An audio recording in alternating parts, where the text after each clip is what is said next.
Gloire à Dieu. Gloire à Dieu. Bonjour à toutes et à tous. Nous sommes heureux de vous retrouver encore pour ce temps de partage et d'édification autour de la parole de Dieu. Je suis le frère Maxime et je suis avec mon frère Ted Marcellus. Donc nous allons prendre un temps pour partager la parole du Seigneur avec vous. Et nous croyons que le Saint-Esprit va nous faire beaucoup de bien. Mais avant toute chose, nous voulons vraiment prendre le temps de recommander encore ce moment entre les mains du Saint-Esprit. Car nous savons que sans le Saint-Esprit, voilà, nous ne pouvons rien faire. Et nous savons également que si le Saint-Esprit n'est pas là, ce que nous allons faire ici n'aura pas d'impact dans la vie des personnes qui vont écouter ce moment, cette parole. Donc voilà pourquoi nous voulons laisser la place au Saint-Esprit afin que le Seigneur puisse accomplir pleinement sa volonté dans le nom puissant de Jésus. Parce que la Bible dit dans Proverbes chapitre 16 au verset 3 que celui qui recommande toutes ses œuvres à l'Éternel, il verra ses projets réussir. Et nous voulons que, au travers de ce moment, nous voulons voir des vies être touchées, transformées. Nous voulons voir des cœurs être restaurés, des cœurs brisés, être guéris. Nous voulons voir vraiment des personnes qui étaient perdues revenir à la vie. Nous voulons que le Seigneur touche des âmes, que des multitudes soient sauvées. Nous voulons que le Fils de Dieu, que Dieu soit connu au travers de ce moment. Nous voulons voir la puissance de Dieu, les malades être guéris, les paralytiques être délivrés de tout esprit, de toute forme d'infirmité. Nous voulons vraiment voir la puissance de Dieu à l'œuvre au travers de ce moment. Voilà pourquoi nous allons prendre un instant avant de commencer à échanger. Nous voulons prendre un instant pour recommander ce moment entre la main du Saint-Esprit. Mon frère, nous pouvons commencer à élever la voix là où nous sommes. Merci Saint-Esprit encore pour ce moment. Merci Seigneur parce que tu as permis que nous puissions être là encore aujourd'hui pour partager, Seigneur, ta parole, oui, pour partager l'évangile, afin que un grand nombre, Seigneur, puisse te connaître, toi qui as dit que tu veux que tous les hommes soient sauvés et parviennent à la connaissance de la vérité. Nous sommes là, Seigneur, pour faire ta volonté. Nous sommes là, Seigneur, afin que des multitudes soient touchées et que ta gloire puisse être révélée aux nations au travers du Fils, au travers de Jésus-Christ de Nazareth. Oui, Saint-Esprit, c'est pour la gloire de Jésus-Christ que nous sommes là, oui, cet après-midi, pour que son nom soit glorifié au travers de ce moment. Merci pour mon frère, merci pour ma sœur qui écoute, merci pour toutes les personnes qui vont écouter cette parole, Seigneur, qui vont la recevoir. Nous prions pour que tu puisses toucher leur cœur, Saint-Esprit, afin que leur vie soit transformée dans le nom puissant de Jésus. Merci encore pour ce moment, Saint-Esprit. C'est dans le nom puissant de Jésus que nous avons prié pour recommander ce moment et nous disons Amen, Amen, Amen. Amen. Amen, Amen. Ted, ça va? Amen. Ça va? Bonjour mon frère. Bonjour, on dit quoi? La forme? Oui, ça va très bien par la grâce de Dieu. On a la santé, tout le monde va bien Gloire à Dieu. et nous sommes reconnaissants pour cela. Amen, Amen. Alors, aujourd'hui, on va parler de quoi? Aujourd'hui, on va parler de la connaissance de Dieu.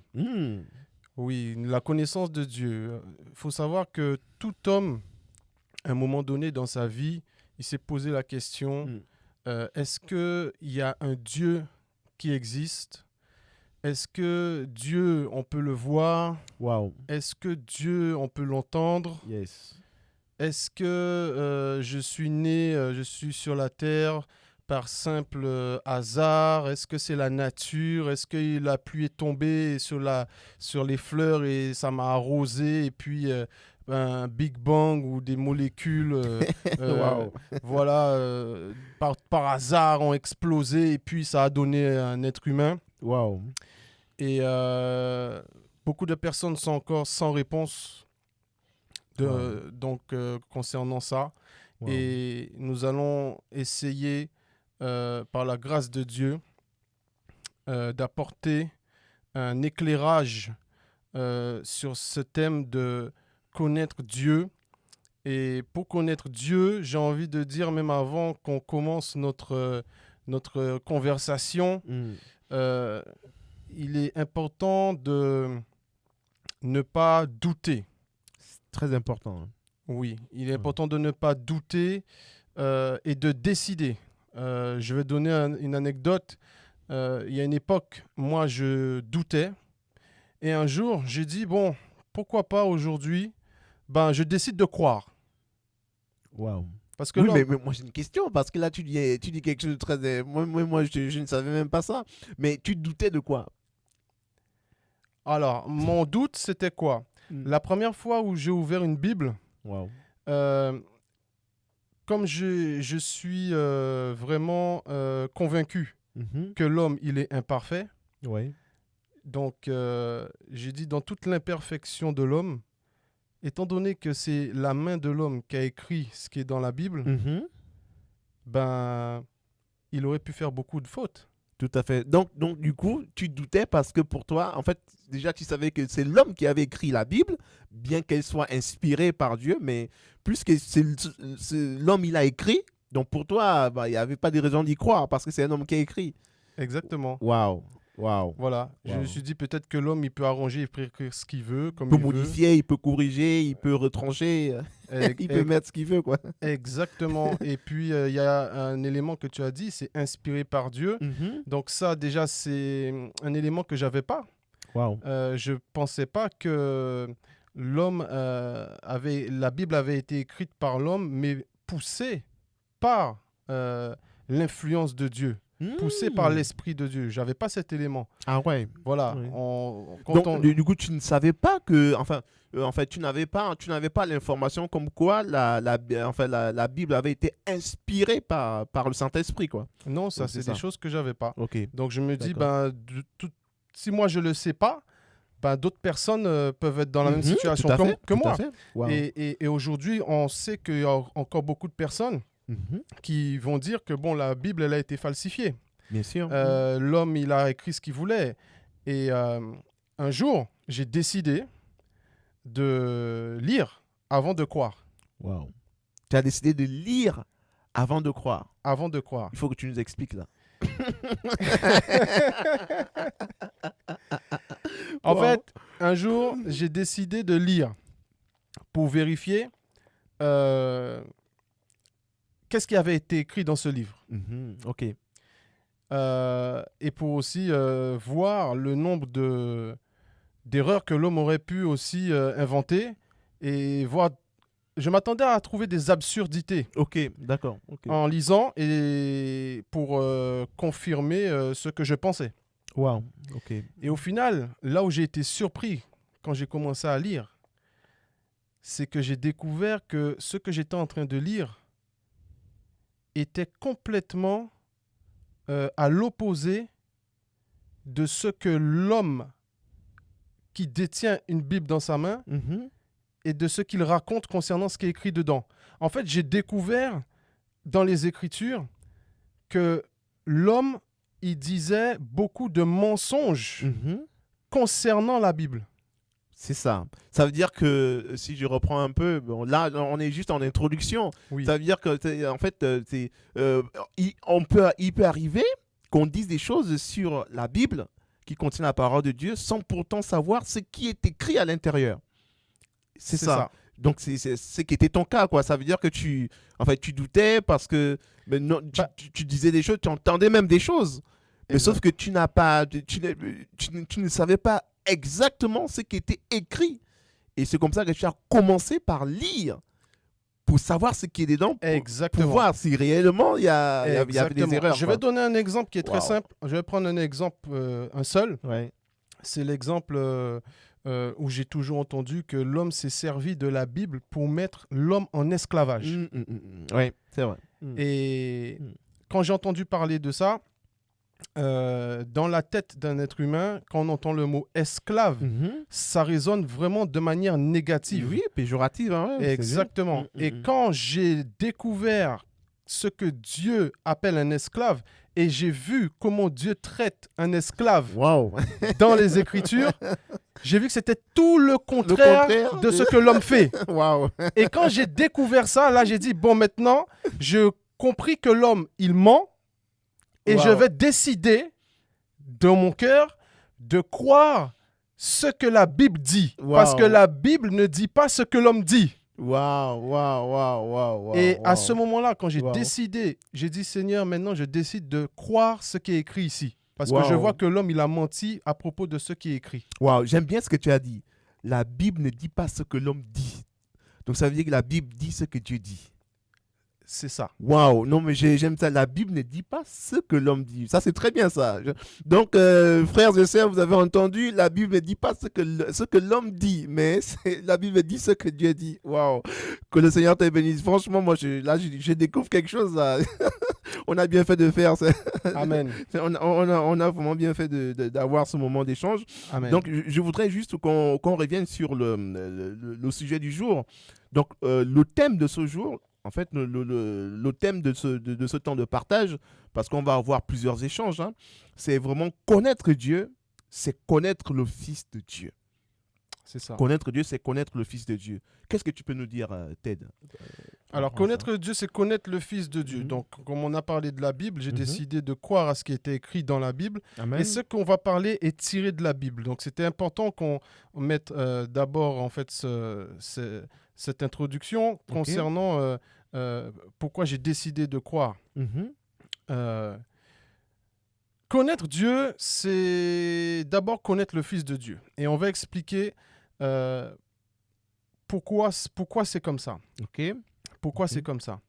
On va prendre un passage tout d'abord dans les Écritures. Donc, c'est 1 Timothée chapitre 2 au verset 1. La parole du Seigneur déclare ici, donc c'est l'apôtre Paul qui a écrit une lettre à Timothée, et donc inspiré par le Saint-Esprit. Il dit « J'exhorte donc, avant toute chose, à faire des prières, des supplications, des requêtes, des actions de grâce pour tous les hommes, pour les rois et pour tous ceux qui sont élevés en dignité, afin que nous menions une vie paisible et tranquille, en toute piété, honnêteté. Cela est bon et agréable devant Dieu, notre Sauveur, qui veut que tous les hommes soient sauvés et parviennent à la connaissance de la vérité. » Amen. Waouh. Waouh, c'est fort ça. C'est ça. Donc, en fait, ici, j'ai découvert qu'il y a une chose, il y a même deux choses que Dieu veut. La première chose, c'est que tous les hommes soient sauvés. Waouh. Mais j'aimerais bien qu'on s'arrête déjà sur ce point-là, parce que tu as dit une chose vraiment très importante, c'est que dans ce passage-là, il y a deux choses que Dieu veut pour tous les hommes. Ça, c'est très pertinent, ça. Ça veut dire que en fait, si quelqu'un cherche la volonté de Dieu, au lieu d'aller faire 40 jours de jeûne et prière, au lieu de se priver pour jeûner, pour savoir quelle est la volonté de Dieu, la Bible nous révèle déjà de manière écrite ce que Dieu veut pour tous les hommes. Pour tous les hommes. Donc, peu importe la nature des hommes, voilà, même si vous êtes criminel, assassin, méchant, peu importe comment est-ce que le monde vous a qualifié, même si vous êtes l'homme le plus riche du monde, vous avez tous les milliards, tout l'argent, tous les biens. Mais la Bible nous dit que Dieu veut deux choses pour tous les hommes. Et la première des choses, c'est qu'il veut que tous les hommes soient sauvés. C'est ça. Donc, il veut que tous les hommes soient sauvés. C'est-à-dire, tout être humain qu'il a créé soit sauvé. Peu importe sa religion. Sinon, Dieu, s'il avait instauré des religions, il aurait dit, je veux que tous les personnes, êtres humains qui sont de confession chrétienne soient sauvés. Bien sûr. Mais il parle de tous les hommes, tout être humain. Donc, et on sait qu'il y a un seul Dieu. Donc, s'il dit tous les hommes doivent être sauvés, c'est que... Et deuxième chose, il dit, il veut que ces hommes-là, une fois qu'ils soient sauvés, ils parviennent à la connaissance de la vérité. Waouh. Amen. Amen. Donc, j'ai découvert qu'il y a une chose que Dieu veut, c'est que tous les hommes soient sauvés. Et je dis, mais pourquoi ils doivent être sauvés? Très bonne question. Hein. Parce que les gens, ils ne sont pas morts. quand je parle avec toi, on voit bien qu'on n'est pas mort. Non, non, on est Donc, vivant, ça veut dire quoi pour Dieu être sauvé? Ça veut dire que ce qui attire mon attention à ce moment-là, c'est que je dis, si Dieu veut que je sois sauvé, ça veut dire que potentiellement, il se pourrait que pour Dieu, je suis mort. Oui, mais avant même de parler même de la mort, Je ne suis pas sauvé. Parce qu'on Je ne suis pas sauvé de quelque chose. Oui, on n'est pas encore, en fait, on n'est pas encore sauvé de quelque. En fait, il y a une question qui me vient là pendant que tu es en train de parler. En fait, avant même de parler du fait qu'on soit mort ou pas, Oui. mais Dieu veut que l'on soit sauvé de quoi? Parce que c'est Oui. très important. De Effectivement. quoi? Parce que, et ça nous ramène dans Jean chapitre 3. Jean chapitre 3, à partir du verset 16, quand la Bible dit « Car Dieu a tant aimé le monde qu'il a donné son Fils ». Voilà, je vais lire le passage pour être plus précis. Qui dit dans Jean 3, 16, la Bible dit ceci « Car Dieu a tant aimé le monde qu'il a donné son Fils unique, afin que quiconque croit en lui ne périsse pas, mais qu'il ait la vie éternelle. » Donc, quiconque croit au Fils unique de Dieu, Dieu veut que cette personne ne puisse pas périr. Et donc ici, ne puisse pas aller en enfer. Hein. Ah oui, hein. Ne puisse pas aller en enfer. Hein. C'est ça. Oui, et là, effectivement, la condition, enfin, ce qui conduit, ou encore ce qui conduirait tout homme en enfer, bah, c'est la mort spirituelle. Voilà, c'est ça.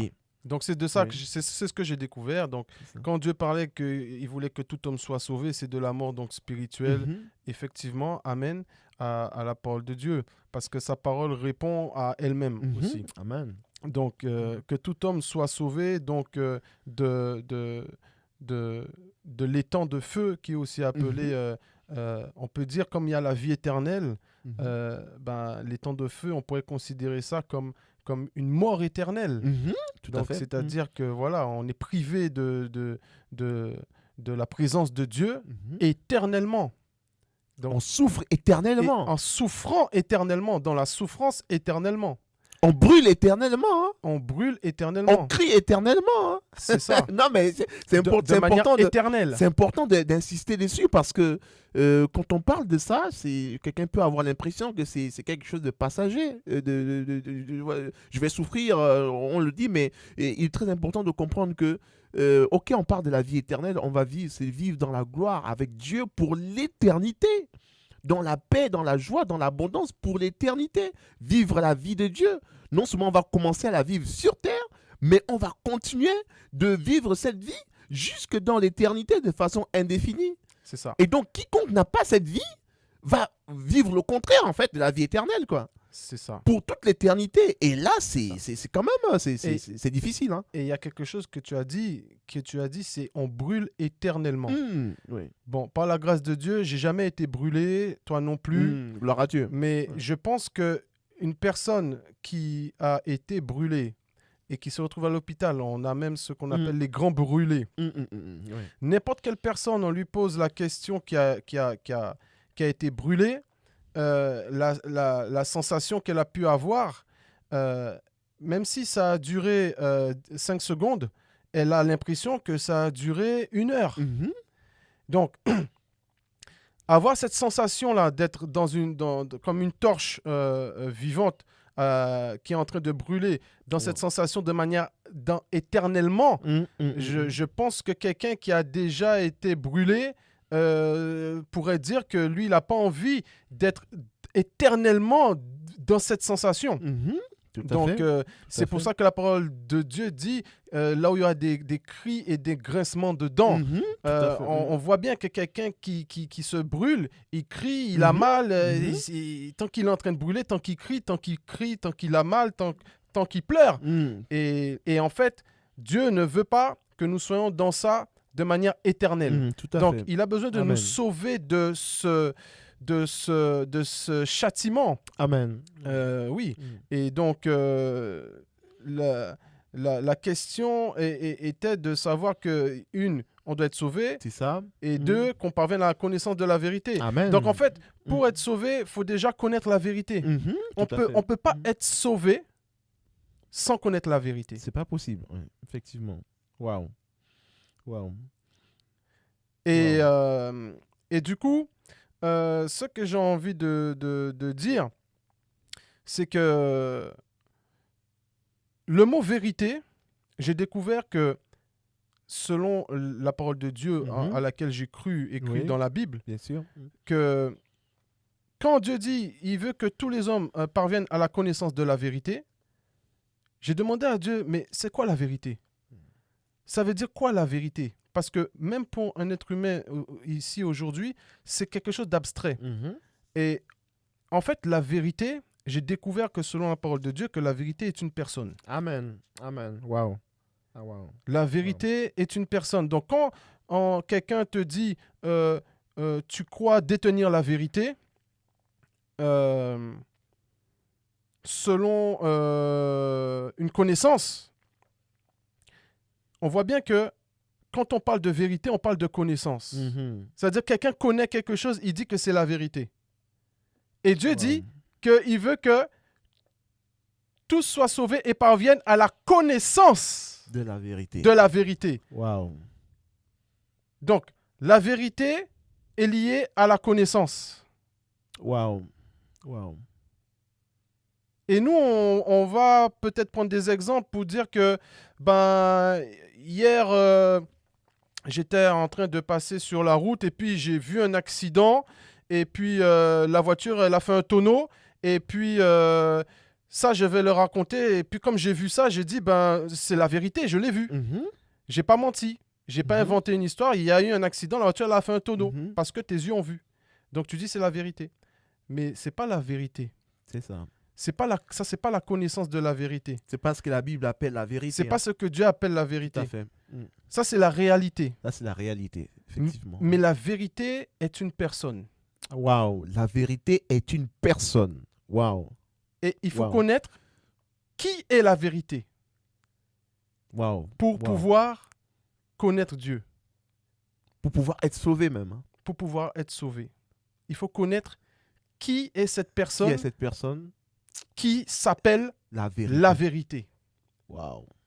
Et pour connaître cette personne, je l'ai découvert toujours dans la parole de Dieu, dans Jean chapitre 14, versets 5 à 6.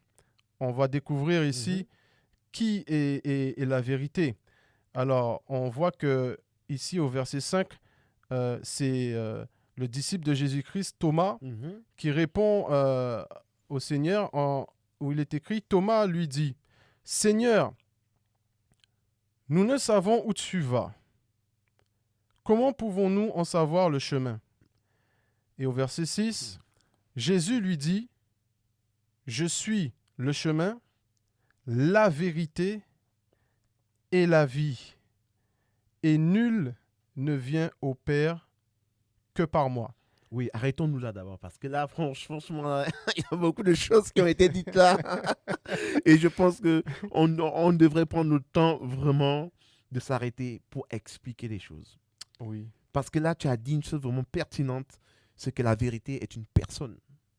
Oui. Parce que quand on lit plusieurs philosophes, quand on écoute plusieurs intervenants, historiens, plusieurs hommes intellectuels de ce monde, grands sages de ce monde, effectivement, qui rallient le concept de la vérité à une théorie, à des théories, à des choses un peu abstraites. Et donc, ils ne sont pas capables d'expliquer ce que c'est réellement la vérité. Et on a un exemple dans la Bible avec Pilate qui dit à Jésus, mais qu'est-ce que donc la vérité? Donc ça veut dire que lui aussi, c'est quelqu'un quand même c'était un haut dignitaire quand même de la société. Donc il avait une certaine connaissance, mais il n'était pas capable de dire clairement ce que c'est la vérité. Et là, tu nous fais comprendre clairement par l'intermédiaire de la parole de Dieu, nous comprenons que la vérité est une personne.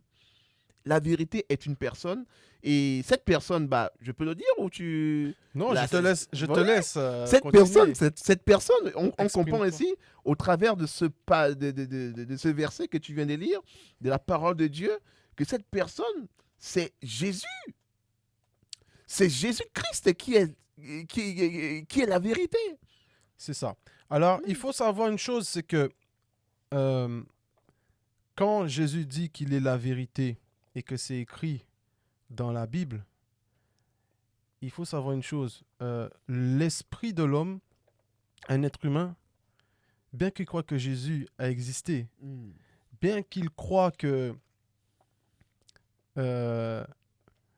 Jésus est le Rédempteur, il peut même croire que c'est le Fils de Dieu, comme il a dit, mais il peut se retrouver en difficulté de croire que Jésus dit qu'il est la vérité.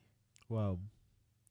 Et c'est là où l'homme doit prendre une décision à l'intérieur de lui-même et de croire que quand Jésus dit « Je suis la vérité », c'est qu'il est la vérité. Oh. C'est lui qui l'a dit. Effectivement. C'est pas un homme qui l'a dit. C'est pas quelqu'un qui l'a inventé. C'est pas quelqu'un qui a dit, bon, j'ai marché avec Jésus, je suppose que, bon, quand je vois comment il est là, ce gars-là, c'est la vérité. C'est lui qui le dit lui-même. Amen, amen. Donc, quand il dit je suis la vérité, c'est cadré, c'est un point, c'est terminé. Il n'y a pas à rajouter devant, derrière, c'est lui la vérité. Amen, amen, amen. Voilà. Jésus-Christ, la vérité. Il est la vérité. Il dit, je suis la vérité. Je suis. Je suis, on n'aura peut-être pas l'occasion, mais quand on rentre un peu dans les développements, dans l'exégèse, on essaie un peu de comprendre un peu le texte. Souvent, quand on prend dans les évangiles, quand on parle de « je suis », on fait référence ici à Dieu. À Dieu, voilà, on appelle le « je suis ». Donc, il est en train de dire ici, en fait, c'est moi Dieu qui te parle, qui est la vérité. C'est ça. C'est ça, waouh. Et quand il dit que je suis la vérité, il déclare clairement, parce qu'en fait, tout être humain a à l'intérieur de sa conscience que la vérité est liée à Dieu. C'est vrai. Dans sa conscience, il sait que ce qui est vrai, c'est en lien avec Dieu. Avec Dieu. Et parce que c'est encore un sujet, mais c'est un sentiment que tout le monde a à l'intérieur de lui. Bien sûr, hein. Croyant ou pas d'ailleurs. Croyant ou pas croyant. Hein. C'est ça, hein, croyant ou pas croyant, l'homme a une certaine satisfaction à l'intérieur de lui quand il sait que quelque chose est vrai. Quand quelqu'un ne lui a pas menti, quelqu'un lui a dit la vérité, il se sent mieux dans sa manière de vivre tous les jours que s'il sait que quelqu'un lui ment. Donc, croyant ou pas croyant, quelqu'un de spirituel ou pas spirituel, qui n'a aucune connaissance du monde spirituel ou quoi que ce soit, celui qui se fait mentir par quelqu'un, il découvre un mensonge, il ne sera pas heureux que s'il découvre que quelqu'un lui a dit quelque chose de vrai. C'est vrai, c'est vrai, c'est vrai. Donc, on voit qu'il y a il y a un lien entre la vérité et le bien-être d'un être humain. C'est vrai. Waouh, ça c'est profond ça. Wow. Donc on se rend compte de ça. Donc oui, mais attends, c'est fort ce que tu dis là.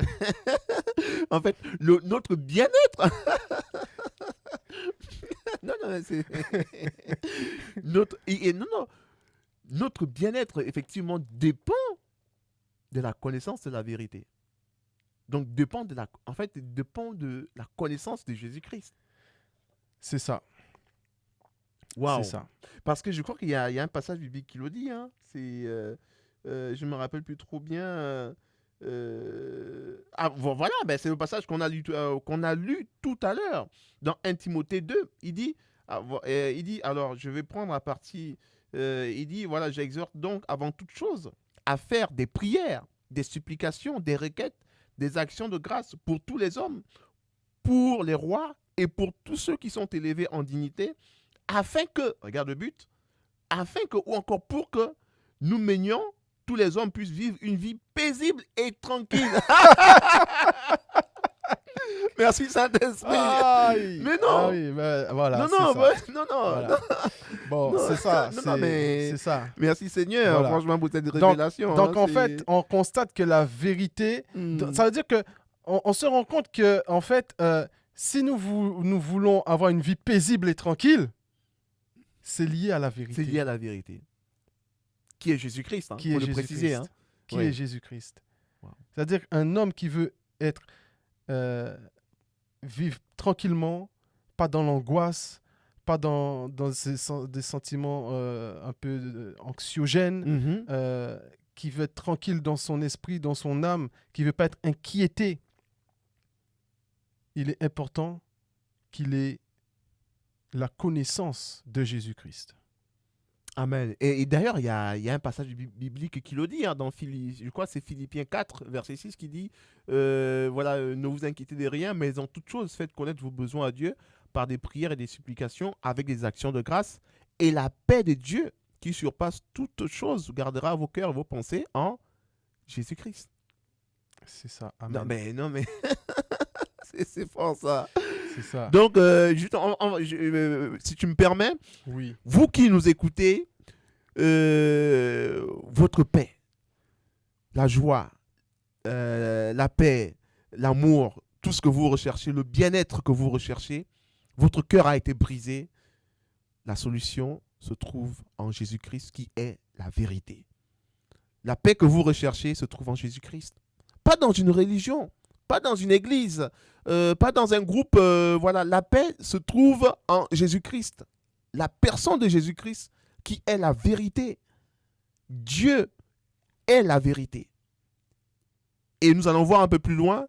On va développer un peu sur ce thème. Le frère Ted va nous apporter un peu plus d'éléments. Mais il est très important pour vous qui nous écoutez de comprendre que le seul dont vous avez besoin dans votre vie pour être en paix, pour être tranquille, pour être joyeux, il s'appelle Jésus-Christ de Nazareth, le Fils du Dieu vivant. Amen, amen, que Dieu vous bénisse. Nous continuons encore, frère Ted, continuons parce que c'est tellement bien ce que le Saint-Esprit nous fait là. On découvre beaucoup de choses. Hein. Moi, j'apprends beaucoup de choses là, sincèrement. Oui, merci Seigneur. J'ai envie de dire à une personne que, comme mon frère disait, la paix, la joie, la tranquillité, être paisible, être délivré de toute contrariété, tout problème est en Jésus-Christ. Amen. Il faut connaître Jésus-Christ. Amen. Et avant de continuer, quelqu'un dira, mais on me parle de Jésus-Christ, mais oui, je veux bien croire, mais Jésus-Christ, il a vécu il y a plus de 2000 ans, il n'est plus là, les gens qui étaient avec lui, tant mieux pour eux, mais moi, je ne crois pas que Jésus est encore là et que je puisse le connaître. Comment c'est possible? Wow. Wow. Et toi qui te poses cette question, j'ai envie de te donner une réponse. On parle d'une personne, effectivement, qui, à 2000 ans, était visible à l'œil nu sur la terre parce qu'il a incarné un corps. Il est venu dans un corps. Il est venu dans un corps humain, dans un morphos, dans une morphologie. Et puis, il a vécu, et puis, il est reparti. Mais le corps a été détruit, le corps est retourné poussière, mais la personne qui était dans le corps, qui s'appelle Christ, l'esprit de Christ, cette personne-là, tu peux la rencontrer.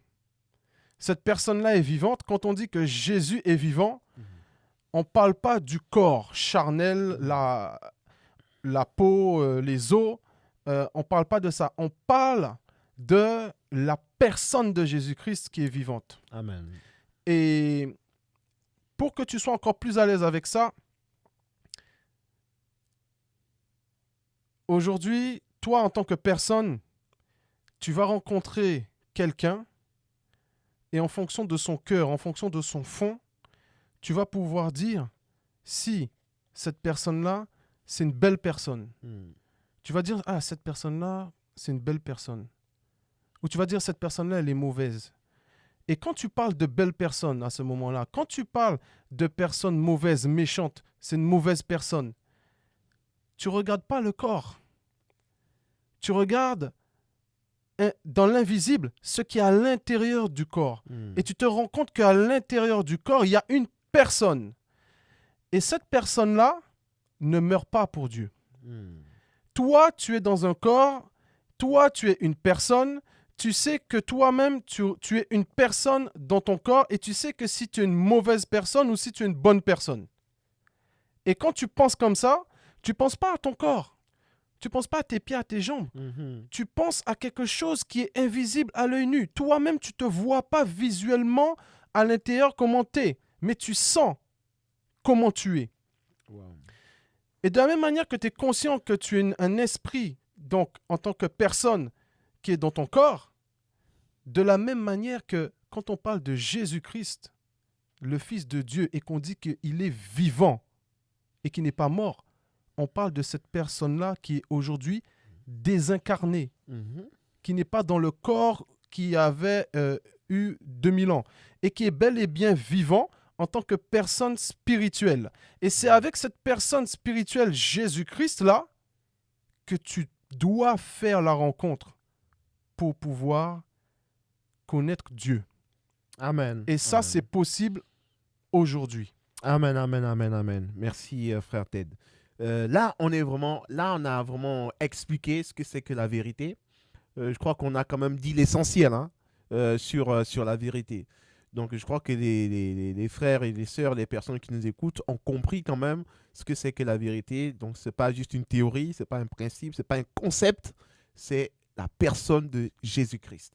Donc, Amen. Donc, vraiment, c'est quelque chose de très, très important parce que ça ne sert à rien de faire des recherches universitaires pour comprendre un peu ce que c'est que le concept de la vérité. Hein. Donc, on vous a fait gagner beaucoup de temps, beaucoup d'années. On vous a épargné beaucoup d'argent, beaucoup d'énergie. Donc, la vérité, c'est la personne de Jésus-Christ. Et cette personne, elle est disponible. Le Seigneur est disponible pour vous, qui que vous soyez, peu importe ce que vous avez fait. Il est disponible pour vous. Il veut vous faire du bien. Il dit, je me tiens à la porte de ton cœur, à la porte de ton cœur. Et je frappe, je toque, je fais toc, toc, toc, toc, toc.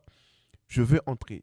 Donc, il dit, si quelqu'un entend ma voix et qu'il me laisse entrer, j'entrerai chez lui, dans sa vie, je souperai avec cette personne et cette personne soupera avec moi et le Père et moi, nous viendrons établir notre domicile dans la vie de cette personne. Donc, si vous voulez connaître Jésus-Christ, il suffit simplement de le laisser entrer dans votre cœur. Dites simplement, Seigneur Jésus-Christ, je t'invite à venir dans ma vie. Sois mon Seigneur et mon Sauveur. Je t'invite à venir prendre le contrôle de ma vie. Aide-moi à te connaître, à connaître Dieu. Parce qu'on a compris que connaître Dieu, c'est connaître le Fils de Dieu. Amen, amen et amen. Mes frères Ted, j'aimerais qu'on aborde un sujet, un point. Parce que le Seigneur Jésus-Christ a dit dans Jean 14, versets 5 à 6 qu'on a lu, et notamment au verset 6, il dit « Je suis le chemin ». Donc là, on a parlé de la vérité, là. Parce que là, on a sauté le chemin, on est passé sur la vérité. Bon, j'aimerais qu'on revienne un peu sur le chemin. Donc, oui. Parce que quand il dit « Je suis le chemin ». Amen, gloire à Dieu. Quand il dit que je suis le chemin, il parle aux personnes, justement, qui cherchent le chemin pour aller vers Dieu. Amen. Wow. Wow.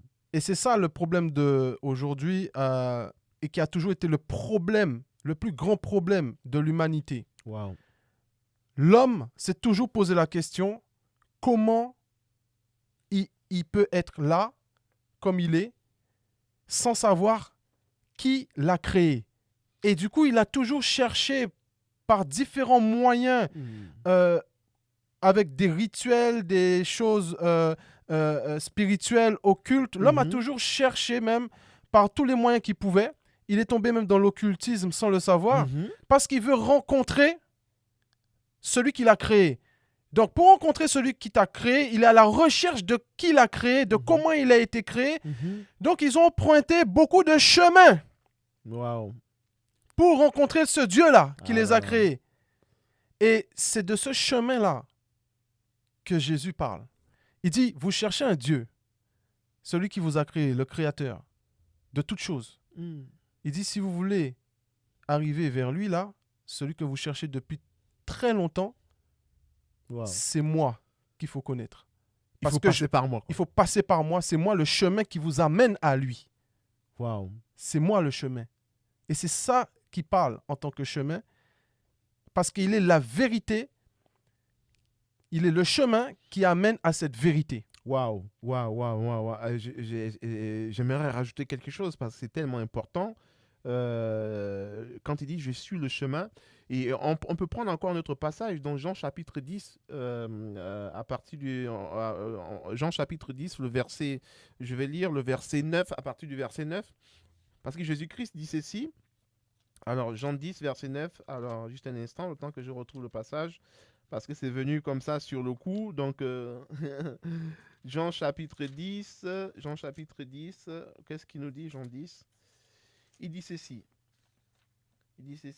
Alors Jean 10, on va y arriver.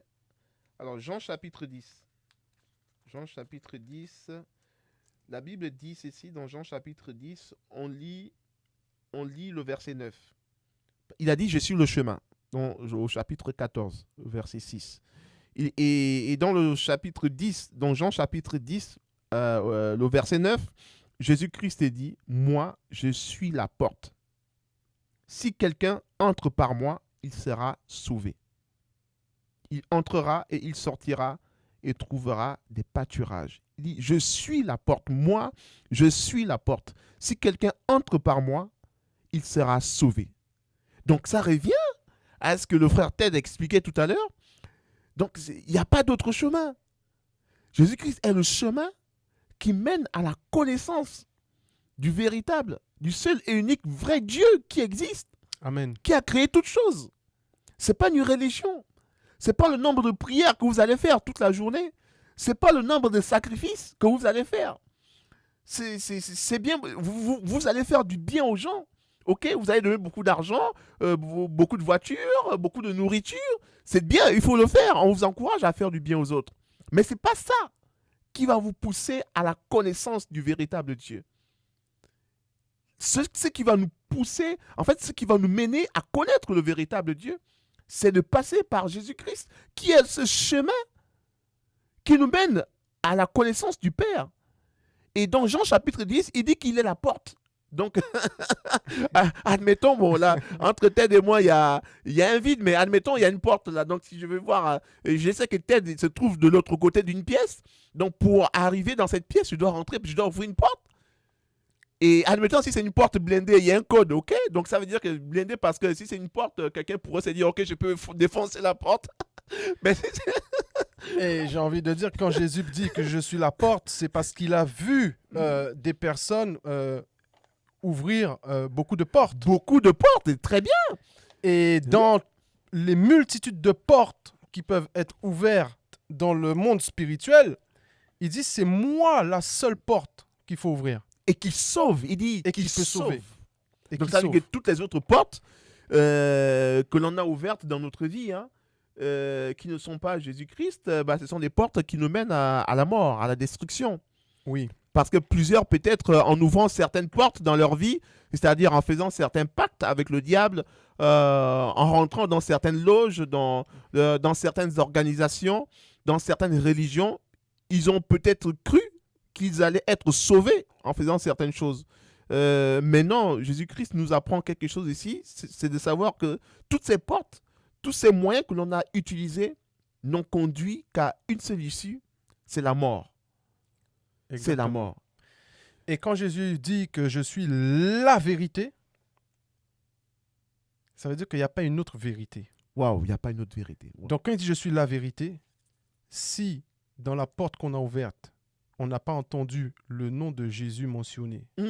Jésus le Christ, Fils de Dieu, Seigneur des seigneurs, Roi des rois, c'est automatiquement une porte donc, qui est contraire à la vérité. Et le contraire de la vérité, c'est le mensonge. Wow. Bien que ça puisse avoir l'air subtilement de quelque chose de véritable, d'agréable, ça peut faire raisonnable, ça peut faire du bien, on peut se sentir bien émotionnellement, mais c'est du mensonge. Et le mensonge, il est justement caractérisé par une personne. De la même manière que Jésus, c'est lui la vérité. Le mensonge est une personne. Oh, wow, Ça, c'est fort, ça. Non, mais en fait, c'est deux parallèles. Hein. De l'autre côté, on a la vérité qui est caractérisée par une personne qui est Jésus-Christ. Et de l'autre côté, on a le mensonge qui est un concept aussi, hein, étudié par plusieurs dans ce monde, mais qui est caractérisé par une personne. Mais qui est une personne? Le mensonge est une personne. Et c'est le diable. C'est ça. Jésus le dit. Il dit le prince du mensonge. Le prince du mensonge. Waouh. Waouh, mais c'est fort, c'est fort, c'est fort. Merci Seigneur pour cette révélation. C'est fort, hein? Donc, vous voyez, chers amis, frères et sœurs, c'est pas une affaire d'être intellectuel ou encore de savoir interpréter un texte. C'est tout repose sur la personne de Jésus-Christ. Vous croyez ou vous ne croyez pas. Mais ici, on dit quelque chose de très très important, c'est-à-dire que la vérité, on a compris que c'était une personne qui est Jésus-Christ, pas qui est Jésus-Christ, parce que Jésus-Christ est toujours vivant aujourd'hui. Il est le même hier, aujourd'hui et pour toujours. Et le mensonge également. Vous savez, le mensonge aujourd'hui est répandu quasiment partout.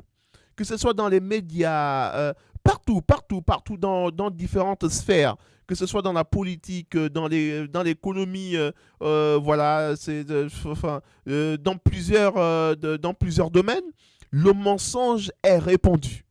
Le mensonge est répandu et la Bible nous fait comprendre que le mensonge est également lié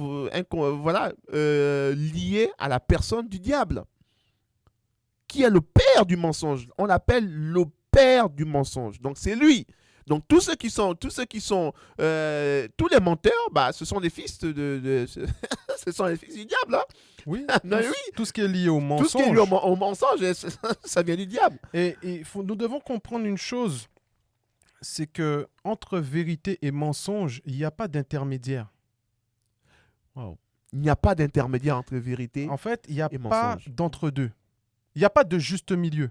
Wow. Il n'y a pas on ne peut pas dire que si je ne connais pas Jésus-Christ, c'est-à-dire que je ne connais pas la vérité, ça ne veut pas dire que je suis un menteur ou que je vis dans le mensonge. Que je suis dans le mensonge. Wow, c'est fort ça.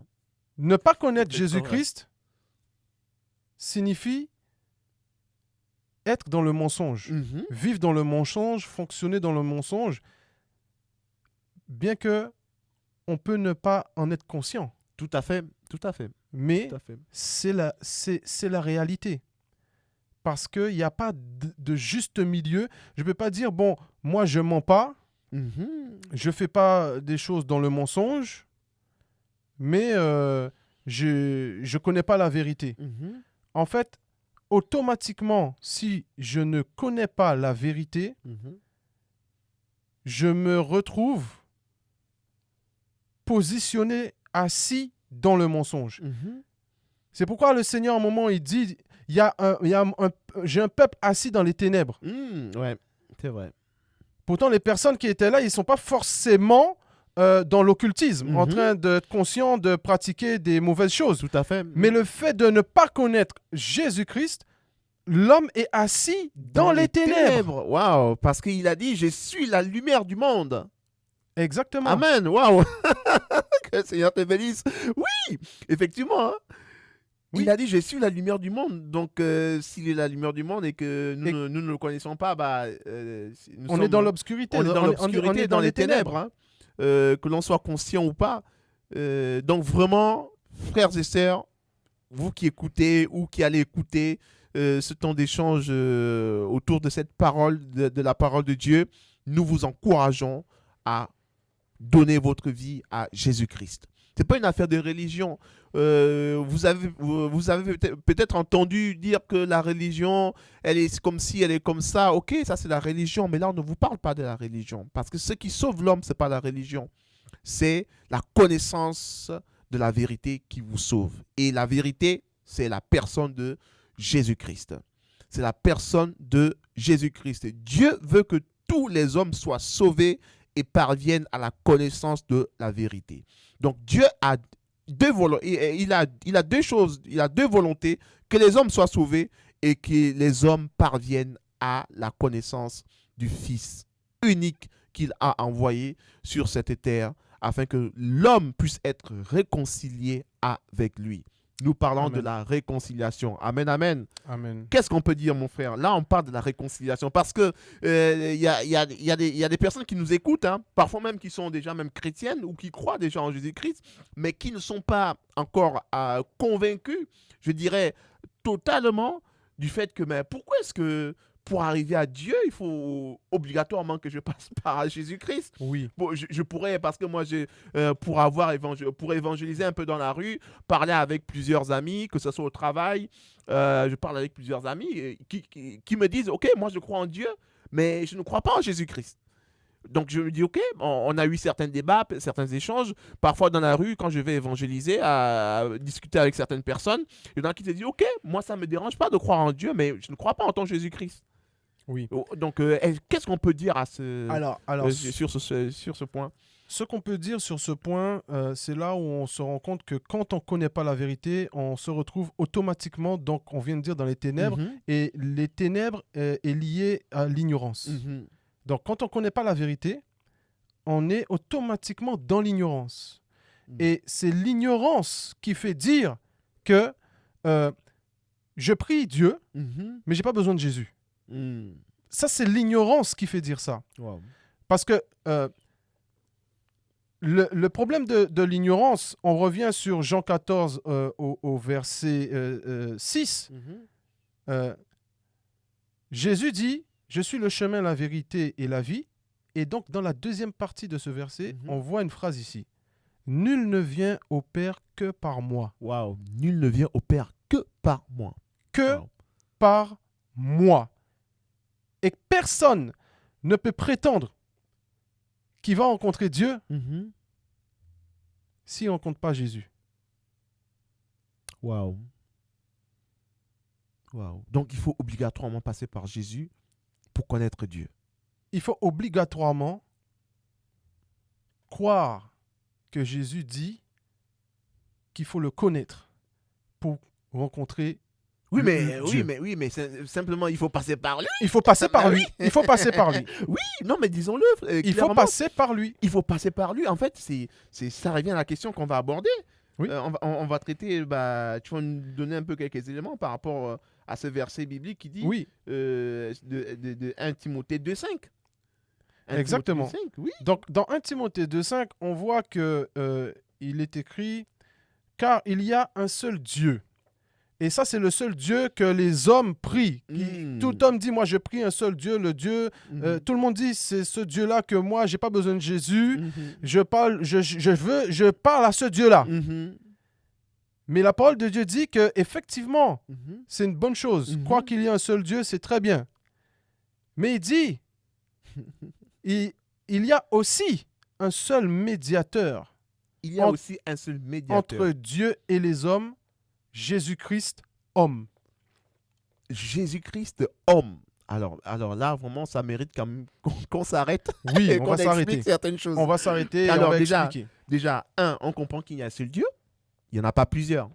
Donc, tous ceux qui se disent Dieu, machin, en vrai, ce ne sont pas des dieux, quoi. Ce sont que la Bible appelle des faux dieux. Des faux dieux. En fait, il y a d'autres dieux, mais ce sont des faux. Ce sont des faux dieux. Et il y a un seul Dieu qui est véritable, qui est vrai. Qui est vrai. C'est voilà. Ça. C'est notre Père, créateur de toutes choses. Hein. C'est ça. Voilà, celui qui a créé le ciel, la terre, l'univers. Qui a créé l'humanité. Qui a créé l'homme. Qui renouvelle chaque matin le souffle de vie de tous les hommes. Qu'ils soient bons ou méchants ou quoi que ce soit. Parce que la Bible dit qu'il fait lever son soleil sur les bons comme sur les mauvais. Donc, il fait pleuvoir sur les bons comme sur les mauvais. Alors, donc, on comprend qu'il y a un seul Dieu. Tout le monde croit en lui. Tout le monde. Ah oui, mais j'ai jamais rencontré quelqu'un qui dit je ne crois pas en Dieu. Hein. Oui. Ah oui, même ceux qui ont été déçus, ils disent que ils savent que Dieu il existe, mais sauf que ils sont déçus. Voilà, ils sont déçus. Donc tout le monde, en fait, parce que c'est quelque chose qui est dans l'être humain. Parce que je me souviens de cette parole de ce sage, la Blaise Pascal, qui disait que à l'intérieur de l'homme il y a un vide. qui a la forme de Dieu. Donc ça veut dire que l'homme le veuille ou pas, il y a quelque chose en lui voilà, en fait, qui est de Dieu, qui fait que, en fait, qui le ramènera toujours à Dieu, qu'il le veuille ou pas. C'est ce qui pousse, on peut dire, à certaines personnes à rechercher par certaines pratiques, à vouloir connaître Dieu par certaines voies et moyens. Donc, certaines pratiques, on a parlé des différentes portes. Donc, c'est ce qui fait qu'aujourd'hui, il y a plusieurs religions, il y a plusieurs organisations, mais dont le but est il y en a d'autres qui se disent, bon voilà, je vais élever mon niveau spirituel, je vais monter, avoir une énergie très très puissante, voilà. Mais le but, c'est d'arriver à connaître Dieu. Parce que celui qui connaît Dieu, je crois que il a tout ce qu'il faut. Hein. C'est ça. Il a tout ce qu'il faut. Donc, il y a un seul Dieu et il y a aussi un seul médiateur. Voilà, j'aimerais bien qu'on s'arrête là-dessus. Un médiateur. C'est quoi un médiateur? Qu'est-ce qu'on peut dire? Voilà, en fait, on se rend compte que pour accéder à Dieu, il y a, avant lui, il y a une personne. Et cette personne, elle a un rôle de médiation. Donc, il est un médiateur. Donc, on découvre ici qu'on ne peut pas accéder à Dieu sans un médiateur. Et en s'arrêtant sur ce mot médiateur, j'ai dit, mais médiateur, pourquoi un médiateur? Et j'ai été regarder qu'est-ce que ça signifie, qu'est-ce que ça veut dire une fonction de médiateur. Qu'est-ce que c'est que ça? Le rôle de médiateur. Le rôle de médiateur. Pourquoi il faut un médiateur? Ok. Et on va faire simple. On peut prendre tout simplement la définition du Larousse, donc le dictionnaire, pas Larousse, mais le Robert.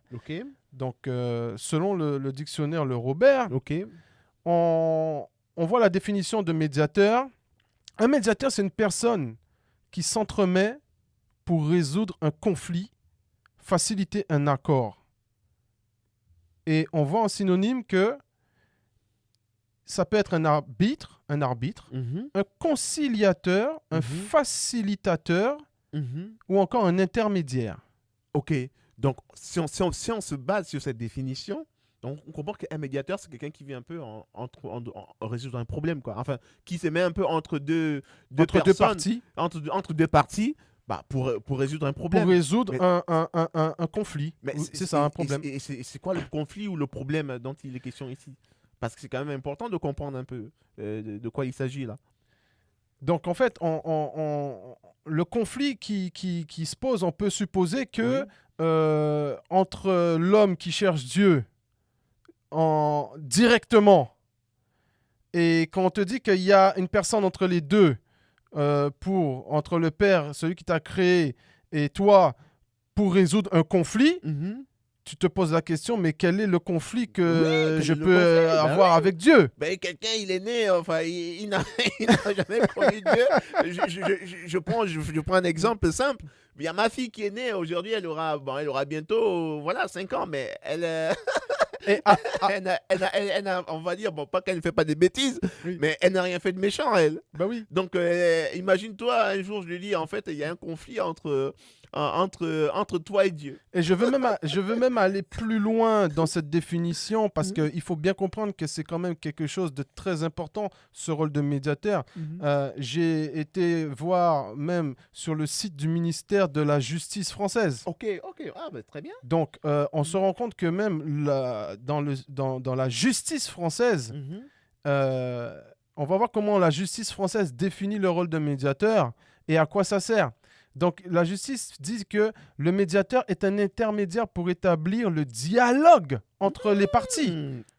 Établir un dialogue entre les parties. Pour rétablir le dialogue. Ça veut dire qu'il y avait un dialogue qui a été coupé. Ah ouais. Donc, ça veut dire que... un médiateur vient pour rétablir la connexion entre les deux parties. Ah oui, mais là, ça c'est très intéressant. Ça veut dire qu'on comprend que entre nous et Dieu, il y a eu un dialogue qui a été coupé et qu'on ne peut plus parler avec lui, on ne peut plus communiquer, dialoguer avec lui, et il y a une personne qui vient en médiateur pour établir ce dialogue. Donc, il n'y avait plus de relation entre Dieu et l'homme ou encore entre l'homme et Dieu. Il n'y avait plus de relation parce qu'ils ne pouvaient plus parler, ils ne pouvaient plus dialoguer, ils ne pouvaient plus communiquer. Exactement. Mais pourquoi? Et je continue le reste de la définition. Ah, ok, d'accord. Et ensuite, on va parler de pourquoi. Toujours sur le site du ministère de la Justice française. Ouais. Le médiateur accompagne les personnes dans une situation conflictuelle pour trouver une solution. Okay. Soit conflit de voisinage familial, recouvrement d'une créance, commission d'une infraction, par exemple. Et on dit que le médiateur, il est neutre, impartial et objectif. Wow. Okay. Donc, on comprend qu'un médiateur, il est dans une position pour régler un conflit. Mm-hmm. Donc, on se rend compte qu'il y a un conflit entre l'être humain et son créateur. Et pour qu'il puisse rentrer en contact avec lui, pour qu'il puisse connaître son créateur, Mm-hmm. il faut qu'il connaisse Jésus-Christ pour rétablir la connexion. Et pourquoi il y a eu ce conflit? Étant donné qu'on a dit que bon, je suis né, j'ai rien fait, j'ai pas été méchant, j'ai pas fait des choses mauvaises, pourquoi Dieu aurait un problème avec moi? Pour comprendre ça, il faut comprendre d'abord comment Dieu a créé les hommes. Ok. Pour comprendre qu'on est en conflit avec Dieu, sans Jésus, il faut d'abord comprendre comment Dieu a créé les hommes. Dieu a créé Adam, le premier homme. Okay. Ensuite, il a créé Ève, tirée donc de la côte de Adam. Donc, c'était les deux premiers hommes sur la terre. Okay. Ils vivaient dans la gloire de Dieu. Ils étaient en communication. Ils étaient en dialogue avec Dieu. Enfin, ils étaient bien, quoi. Il n'y avait pas de problème. Il n'y avait pas de médiateur. Oui, mais il n'y avait pas de médiateur. Mais non seulement il n'y avait pas de médiateur, il faut quand même dire qu'ils étaient bien. Il n'y avait pas de problème. Il n'y avait pas de problème. Il n'y avait pas de maladie. Voilà, il n'y avait aucun problème. Les gens ne mouraient pas. Enfin, voilà. On était bien. Et ils n'avaient pas besoin d'un médiateur pour parler avec le Créateur. Parce qu'il n'y avait pas de problème. Parce qu'il y avait que le médiateur, il vient régler un conflit. Et maintenant, de quel conflit on va parler que Jésus il vient en tant que médiateur pour régler? Okay. Quand Dieu a créé Adam et Ève, Dieu a créé le premier homme qui est Adam. Et dans Adam, il a créé tous les autres êtres humains. Ils étaient à l'intérieur de Adam. Okay. Donc, le premier être humain, d'ailleurs, on voit même que le deuxième être humain créé, Dieu n'a pas créé Adam et à côté, il a créé Ève. Il a créé Adam et il a sorti Ève même de Adam. Donc, on comprend que Adam était l'être humain modèle où tous les êtres humains vont sortir comme toi et moi aujourd'hui pour venir sur la terre. D'ailleurs, sa femme même est sortie de lui. Elle est sortie de sa côte. Et à ce moment-là, il se passe que il n'y a pas de problème. Ils sont dans la gloire de Dieu. Il n'y a pas de désobéissance. Ce qui va se passer, c'est qu'il va y avoir un conflit entre Adam et Dieu. Il va y avoir un conflit. Le conflit, tout le monde a entendu parler, c'est la désobéissance. Ils ont mangé un fruit qui était défendu. Le fruit de l'arbre de la connaissance du bien et du mal que Dieu avait dit à Adam de ne pas manger. Tout à fait. Le fait qu'ils ont désobéi à leur créateur, à ce moment-là, le conflit est rentré. Ok, j'aimerais bien qu'on s'arrête là. Ok, à ce moment, ils sont rentrés dans une situation de conflit. Exactement. Au moment où Adam a désobéi, quand je dis Adam et Ève, au moment où ils ont désobéi à l'instruction que Dieu leur avait donnée. Et donc, cet acte d'avoir désobéi porte un nom quand même. Ça s'appelle le péché. Le péché. C'est de là qu'on donne pour définition au péché le fait de désobéir à Dieu, de faire quelque chose qui est contraire à la volonté de Dieu. Et donc, on comprend ici que, en fait, le conflit entre Dieu et l'homme, que Jésus-Christ est venu résoudre, le problème qu'il est venu résoudre, c'est le péché. C'est ça. Amen. Et pendant que tu parlais, il y a ce verset-là qui est revenu, cette parole, on dit que voici l'agneau de Dieu en parlant de Jésus-Christ. Jean, quand il parle de Jésus-Christ, il dit, voici l'agneau de Dieu qui ôte le péché du monde. C'est ça. Qui ôte le péché du monde. Donc, qui vient sauver le monde du péché. Mais pourquoi le péché? Parce que pendant que tu parlais, on se dit, mais pourquoi le péché? Ok, d'accord, il y a le péché qui est là, mais comment le péché me met, en fait, annule le dialogue entre Dieu et l'homme? Et il y a un passage dans Ésaïe 59 qui dit non, la main de l'Éternel n'est pas devenue trop courte pour sauver. Ça veut dire que Dieu, ni son oreille trop dure pour entendre. Au verset 2 d'Ésaïe 59, mais ce sont vos fautes qui mettaient une séparation entre vous et votre Dieu.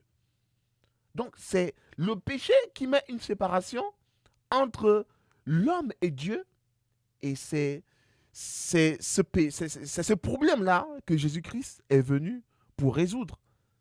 Donc ce conflit-là que Jésus-Christ est venu résoudre. C'est ça. Amen. Wow. Amen. Wow. Wow. Amen. Wow. Gloire à Dieu. Hein? Amen. Gloire à Dieu. Mais je crois qu'on peut le lire hein, quand on regarde 2 Corinthiens chapitre 5 verset 10. Parce que ça, c'est le passage biblique qui résume très bien ce que tu as expliqué. Franchement, tu l'as très bien expliqué. Hein. Vraiment, c'est exactement ça qui dit dans 2 Corinthiens chapitre 5 verset 10. Car si lorsque nous étions ennemis, nous avons été réconciliés avec Dieu par la mort de son Fils, à plus forte raison, étant réconciliés, serons-nous sauvés par sa vie. Et non seulement cela, mais encore, nous nous glorifions en Dieu par notre Seigneur Jésus-Christ, par qui maintenant nous avons obtenu la réconciliation. Donc, on n'a pas obtenu la réconciliation par un prophète. Je vous laisse donner le nom du prophète que vous connaissez. On n'a pas obtenu la réconciliation par une super puissance, hein. Comme on voit aujourd'hui des grandes puissances de ce monde qui disent qu'on est venu sauver un tel, on est venu sauver tel pays, on est venu sauver tel peuple. Mais non, en fait, ici, nous avons été réconciliés avec Dieu par Jésus-Christ. Par Jésus-Christ, non pas par une religion. C'est ça. Et nous avons été réconciliés de quoi? De la désobéissance d'Adam. Oui, c'est de ça qu'on parle de réconciliation. Oui. C'est la désobéissance d'Adam qui a condamné tous les êtres humains, qui a condamné tous les hommes auxquels il fait mention dans 1 Timothée 2:1, que tous les hommes, que Dieu veut que tous les hommes soient sauvés.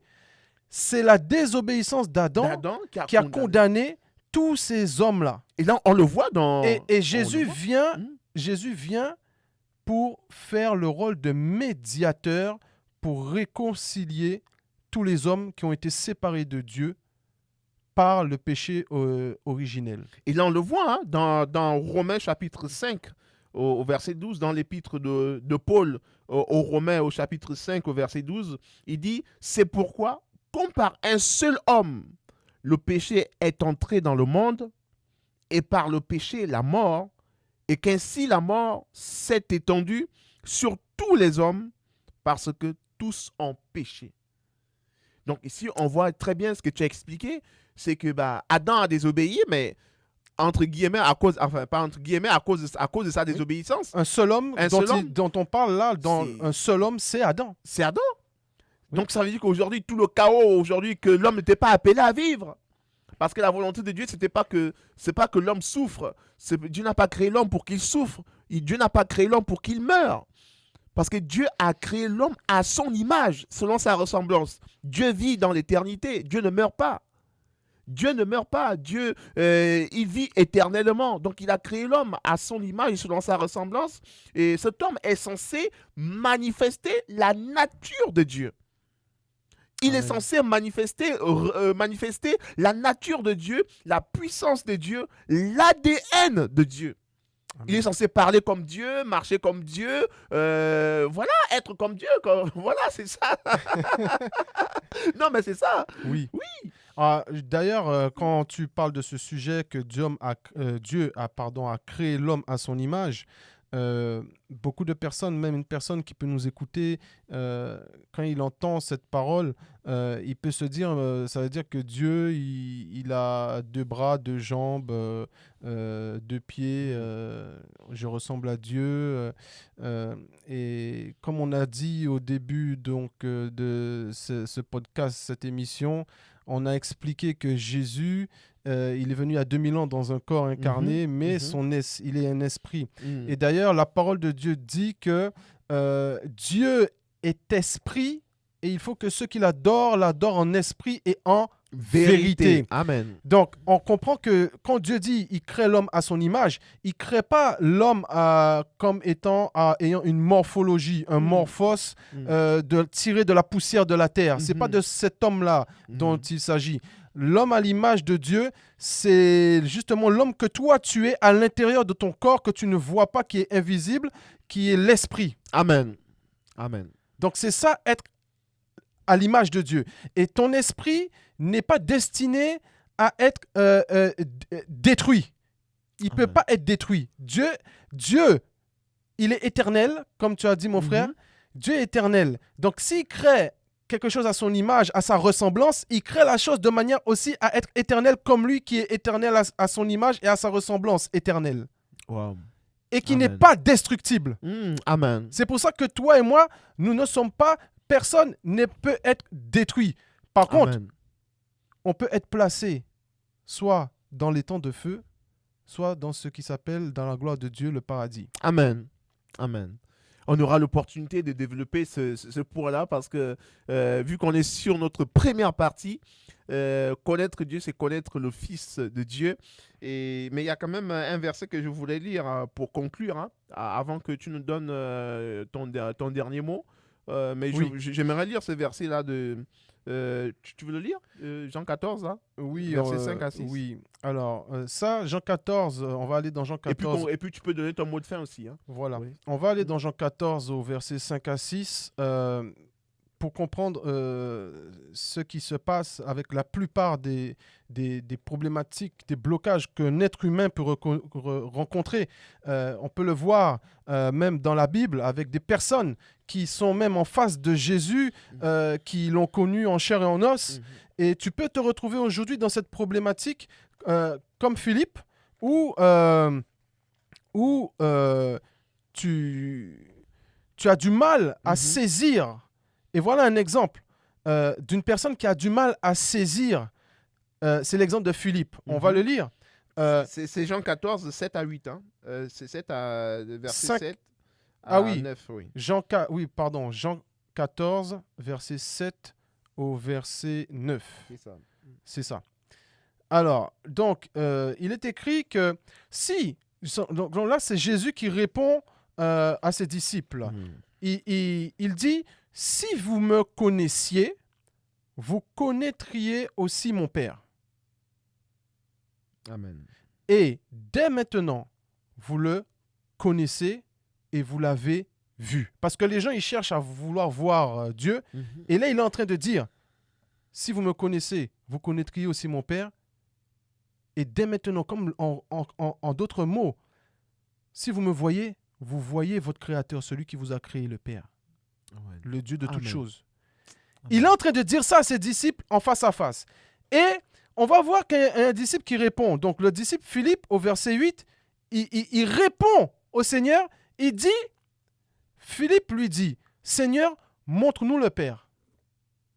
Ah, c'est Philippe qui dit à Jésus, montre-nous le Père. Quoi. Oui. Il n'avait pas encore cru, lui.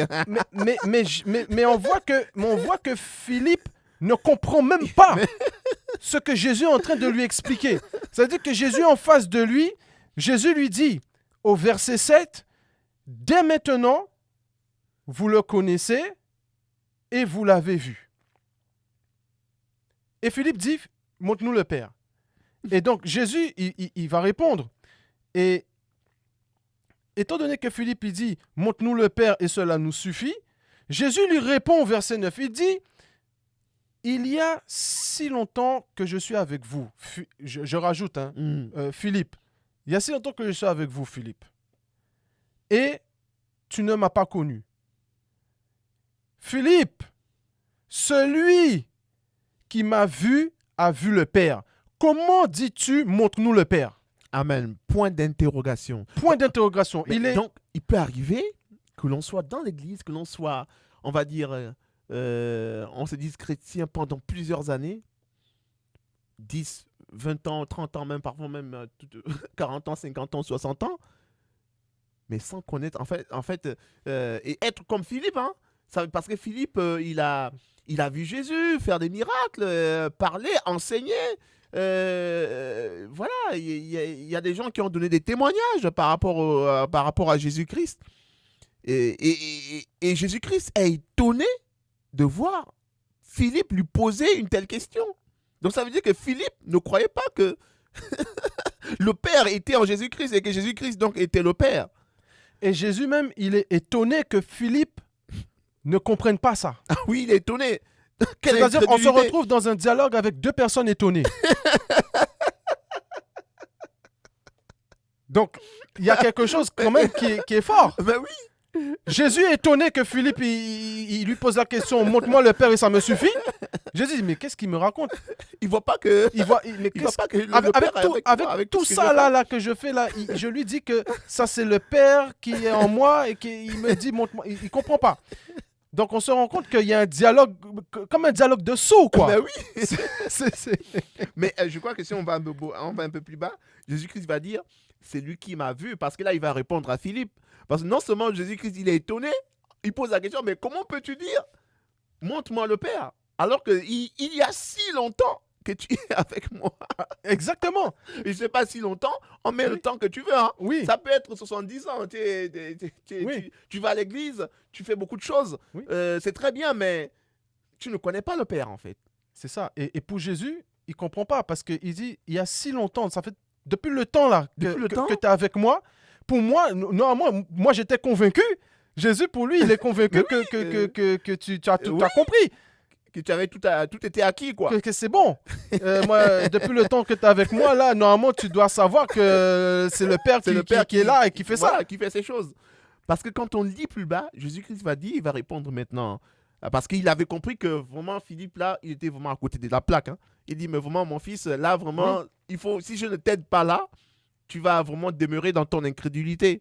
Il va dire, Philippe, celui qui m'a vu a vu le Père. Waouh. Celui qui m'a vu a vu le Père. Et quand Jésus dit, celui qui m'a vu, et voilà où l'homme, l'être humain, peut se retrouver en difficulté. Il peut se retrouver en difficulté et beaucoup de personnes peuvent se retrouver dans ce genre de difficulté. C'est la difficulté des 5 sens. Parce que Philippe, il regardait Jésus avec ses yeux. Tout à fait. Il regardait avec ses yeux des sens de la vue humaine. Mais quand Jésus dit « celui qui m'a vu a vu le Père », Jésus parle de celui qui m'a vu dans l'esprit, c'est-à-dire par rapport à ce que vous voyez que je suis en train de faire, les œuvres que vous voyez là, ça, il n'y a que le Père qui peut le faire. Donc, si vous voyez les œuvres que je suis en train de faire, normalement, ces œuvres-là, c'est lié au Père. Donc, si depuis le temps que tu es avec moi et que tu vois les œuvres que je fais, depuis le temps que tu es avec moi et que tu vois les miracles qui sont opérés, mais tu dois savoir que ça, c'est le Père. Amen. Amen. Qui opère, mais c'est dans l'invisible. Amen. C'est l'invisible qui se manifeste dans le visible. Amen. Mais le problème, c'est que Philippe, là, il regardait Jésus avec les yeux des 5 sens humains.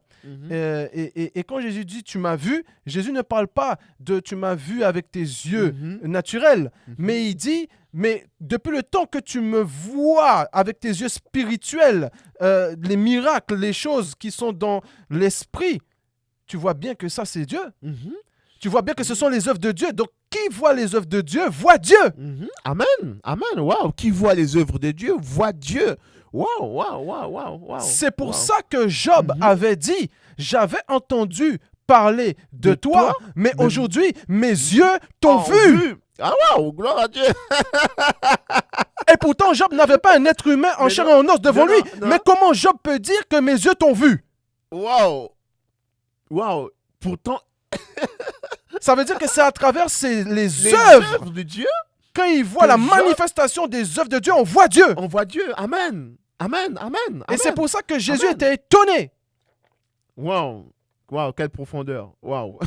Normalement, Philippe aurait dû avoir la réaction de Job. Oui. C'est depuis le temps qu'il voit Jésus agir, il doit savoir que depuis le temps que j'ai entendu parler de Dieu, maintenant, à travers Jésus, mes yeux ont vu. Non, et c'est de ça que Jésus parle. Il a été distrait par quelque chose, bon, on ne sait pas trop par quoi. En tout cas, mais c'est ça dont nous voulons parler, ou toi qui te retrouves aujourd'hui, qui nous écoute dans cette configuration où tu es un peu dans la confusion entre le Père, le Fils, on n'a pas parlé du Saint-Esprit, mais qui est aussi une personne qu'on aura l'occasion aussi d'honorer. Mais tu peux te retrouver aujourd'hui dans cette confusion où tu dis, mais Jésus, il était en chair en os il y a 2000 ans, aujourd'hui, il a un esprit, etc. Je ne vois pas. Et or que ce que tu peux voir dans ta vie où tu dis, ça, il n'y a que Dieu qui peut faire ça. À partir du moment où tu identifies quelque chose que c'est surnaturel, ça veut dire que ça sort de l'ordinaire, du contexte ordinaire, ce qu'on appelle extraordinaire, qui est surnaturel, et tu dis que ça, c'est que Dieu qui peut faire ça. Mais quand tu dis que c'est Dieu qui peut faire ça, tu viens de voir Dieu. Amen. Amen. Quand quelqu'un voit l'œuvre de Dieu, la personne voit Dieu. Amen. Quand quelqu'un voit l'œuvre de Dieu, il voit la main de Dieu. Si tu vois la main de Dieu, ça veut dire que tu vois Dieu. Amen. Wow. Et c'est dans ce sens-là qu'on doit comprendre ce qui est dit quand on dit je veux voir le Père. Ben, tu vois le Père. C'est juste que tu n'as pas compris le sens, le mécanisme, le fonctionnement de ce qui est de voir le Père. C'est ça. Amen, amen. C'est très, très, franchement, merci Ted vraiment pour cette explication, parce qu'aujourd'hui on dit je vois Dieu. Bon, les gens s'attendent de voir physiquement. On veut voir peut-être une lueur apparaître, quoique Dieu peut aussi apparaître. Dieu peut apparaître sous une forme. Mais bon, mais sauf que nous, on est déjà, on va dire, on s'attend déjà dans notre manière de penser, on s'attend déjà à une manière de voir Dieu. Alors que Dieu choisit la manière avec laquelle il veut se révéler à l'homme. Hein.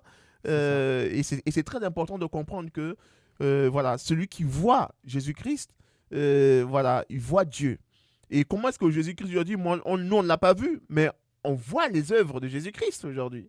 Amen. On voit les œuvres, donc nous on n'a pas connu Jésus-Christ physiquement. Et c'est ce qui nous permet aujourd'hui, nous là qui sommes là en train de vous parler, qui sommes convaincus de ce que nous disons et qui croyons dans ce que nous disons parce qu'on n'a pas connu. On ne peut pas dire qu'aujourd'hui j'ai vu Jésus-Christ. Si je te dis j'ai vu Jésus-Christ en chair et en os, comme ceux qui ont marché avec lui il y a 2000 ans, c'est pas vrai. Pas vrai. Mais je peux te dire que je le vois avec mon frère Maxime. Amen. Si on parle, c'est parce on le voit. On le voit. Amen. Et en fait, on voit ses œuvres, on voit ce qu'il fait et nos vies sont transformées. On est là. C'est ça. Et nous sommes convaincus. Nous sommes convaincus du message. Donc, nous sommes convaincus qu'il est vivant. Lui, on voit sa grâce qui est sa faveur qui est avec nous tous les jours. Et nous croyons, merci vraiment frère Ted, et nous croyons que ce que Jésus-Christ a fait dans nos vies, il peut aussi le faire pour vous. Amen. Il peut aussi le faire pour vous qui nous écoutez, pour vous qui êtes connectés, pour vous qui allez écouter ce message. Nous croyons que Jésus-Christ, il vous aime. Et la preuve de son amour, c'est qu'il est venu mourir volontairement. Il est venu mourir à la croix, donner de sa vie afin que nous puissions avoir la vie éternelle. Voilà pourquoi il a dit, personne ne m'arrache la vie. Je la donne de par ma propre volonté, parce que j'aime l'humanité, parce que j'aime le monde que Dieu a créé. Ce monde-là, il a été façonné en moi. C'est lui qui a créé ce monde. Et voilà pourquoi il est venu mourir pour ce monde, afin que ce monde puisse être ressuscité, pour que nous puissions avoir la vie éternelle. pour que nous puissions avoir la vie de Dieu. Dieu veut que l'on puisse vivre comme lui, et pour vivre comme lui, il a envoyé son Fils pour nous communiquer cette vie. Il est venu nous communiquer cette vie, et cette vie, elle est disponible. Si vous la voulez, il suffit simplement de laisser Jésus-Christ entrer dans votre vie. Si vous avez écouté ce message, dites simplement, Seigneur Jésus, je t'invite à venir dans ma vie. Viens transformer ma vie. Fais de moi ton disciple, ton fils. Transforme ma vie. J'ai besoin de toi. Vous avez le droit de pleurer devant le Seigneur et de lui demander de transformer votre vie. Je me souviendrai toujours de ce moment où j'ai rencontré le Seigneur Jésus-Christ. J'étais dans ma chambre universitaire dans le sud dans le sud de la France. J'étais dans ma chambre universitaire et j'étais couvert de honte parce que je sortais d'un événement, d'un anniversaire d'un ami, et on a fait du désordre, on a bu, on a fait de la bagarre, on a créé du désordre parce qu'on était bourré, on avait fumé.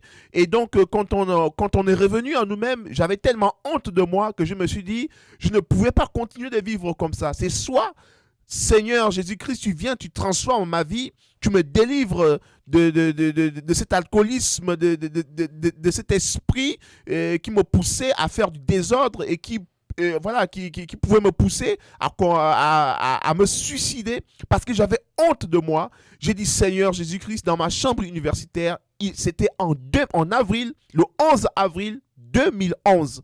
C'était un week-end et j'ai donné ma vie. J'ai donné ma vie à Jésus. J'ai dit, Seigneur Jésus, viens dans ma vie. Transforme-moi, délivre-moi. Je me souviens que ce jour-là, dans ma chambre universitaire, j'étais tout seul. Voilà, j'avais pas un pasteur à côté de moi, j'avais pas un frère, une personne à côté de moi pour me demander de prier, mais j'avais conscience que Jésus-Christ était avec moi dans cette pièce et qu'il ne m'avait pas abandonné malgré le mal que j'avais commis. Donc j'ai demandé à Jésus de venir dans mon cœur pour me libérer, pour me délivrer. Et je vous dis, chers amis, quand j'ai fait cette courte prière, j'ai dit, Seigneur Jésus, viens dans ma vie, transforme-moi, libère-moi. Il y a une présence qui m'a saisi et je me suis retrouvé à genoux. Je pleurais et je ressentais un fardeau qui quittait mon cœur. Et j'ai vu comment est-ce que le Seigneur m'a libéré de ce fardeau. La honte que j'avais, la culpabilité qui m'empêchait de manger, qui m'empêchait de m'épanouir. J'étais délivré de cette culpabilité, de cette honte. Et Jésus-Christ a restauré ma dignité. Il a restauré ma dignité. Il m'a témoigné de son amour malgré mes imperfections. Et aujourd'hui, je suis sauvé. Et je continue de marcher avec mon frère Ted. Nous continuons de marcher avec lui. Nous continuons de croire en lui. Nous continuons de nous attacher en lui parce que nous croyons qu'il est le seul et véritable Dieu qui soit venu sur cette terre pour nous sauver. Et nous croyons que ce qu'il a fait pour nous, il peut également le faire pour vous. Donc de là où vous êtes, je ne sais pas quel est votre problème, mais simplement croyez que Jésus-Christ est capable de s'occuper de vous, de résoudre tous vos problèmes. S'il a pu résoudre le problème du péché, ce n'est pas une maladie qu'il ne pourra pas résoudre. Ce n'est pas un problème de pauvreté qu'il ne pourra pas résoudre dans votre vie. Ce n'est pas un problème de foyer avec votre mari ou avec votre femme qu'il ne pourra pas régler. Ce n'est pas un problème avec vos enfants qu'il ne pourra pas régler. Ce n'est pas un problème administratif qui ne pourra pas régler parce qu'il a réglé le problème le plus difficile qu'aucun esprit, aucune autre divinité n'aurait pu régler. Il a réglé le problème du péché qui empêchait l'homme d'être réconcilié avec Dieu. Donc, nous croyons que Dieu vous aime et que Jésus-Christ est là pour vous. Continuez de faire appel à lui, continuez de croire en lui, de persévérer en lui, dans le nom puissant de Jésus, et vous allez recevoir un puissant témoignage parce qu'il est là et il veut vous faire beaucoup de bien. Donc, nous sommes arrivés à la fin de notre temps de partage et d'édification. C'était la première partie.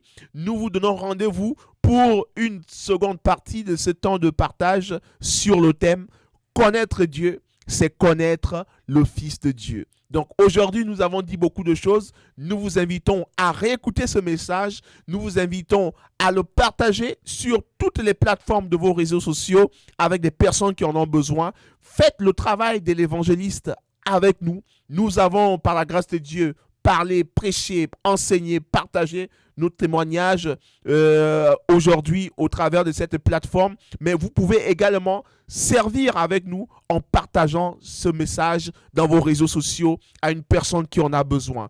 Une personne en a besoin dans votre lieu de travail, dans votre école, dans votre famille, dans votre sphère. Envoyez, partagez ce message, car nous croyons que le Seigneur Jésus-Christ va sauver beaucoup de vies. N'oublions pas, Dieu veut que tous les hommes soient sauvés et parviennent à la connaissance de la vérité. Nous vous aimons beaucoup et nous vous disons à très bientôt. Au revoir.